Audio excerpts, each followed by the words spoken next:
iyo myaka yose nabahumurije uko barakora na atletisme, nabahaye imigambi myinshi uko bashobora gukora amarushanwa na amafaranga make, nabahaye imigambi, nabahaye uburyo, nagerageje kubaka ubushobozi bwabo ko bashobora gukora, kuko njyewe nzi navuganye na IOC COI mu Algeria 2014 bambaje Martine, uzi siporo wirutse vuba noneho uyobora taekwondo kandi mu Afrika hose.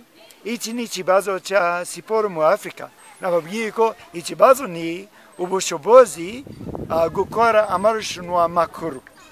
Nababwiye bashaka batekereje ko ikibazo ni finance. Ikibazo si finance. Ikibazo ni uburyo bwa event kenshi na kenshi ko bashobora gukora imitozo bakenera. Niba irushanwa ntayo abakinnyi ntibazategura. Okay? Tubona iki muri cyclisme, athletisme, amasporo yose. Abana, abakuru, bose bagomba kwiga, bagomba gukora imitozo buri munsi mwaka wose ko bashobora kwiruka neza, gukora neza muri siporo yabo.